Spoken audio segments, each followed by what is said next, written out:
Welcome to Azure Data Factory session. In today's session, we are going to see the table options available in sync property in copy activity. The table option, there is a two option. One is none and another one is auto create table option.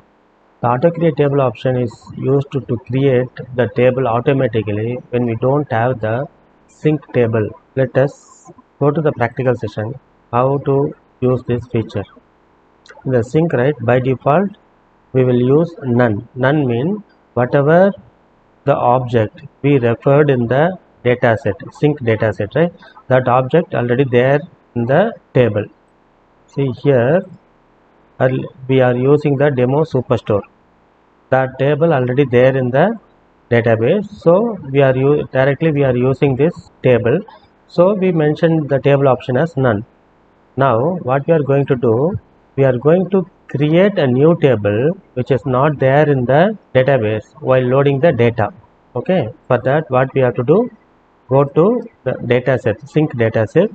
There it is giving the table, right? These are all the table already there in the database. Now we are going to give a new table name. For that, go to edit mode. This is a schema name, dbo._new. That is a table. I am going to create it while loading the data. Let us verify this table is there in the system or not. I am going to SQL Server. This is a sysObject query. This will return whether this object is available or not. This object is not available as of now. I just referred in the sync dataset. Okay, now I am coming to the pipeline. Here I am selecting the option auto create table. In the source, what I am reading, I am reading the file sample superstore. Okay, sample superstore 1, I am going to read it now. Why? Because in the sample superstore we have so many records, we don't require all these records. So sample superstore 1, we have only 2 records. We are going to read sample superstore 1 now. I mentioned the file name sample superstore 1 in the source dataset.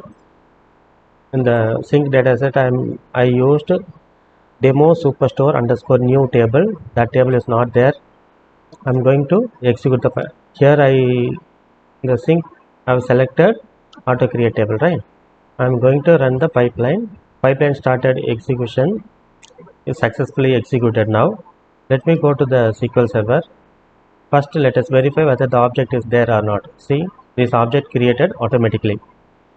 Let us verify the data is loaded into the table or not.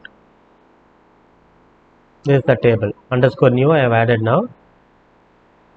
See, there are 2 records inserted in it.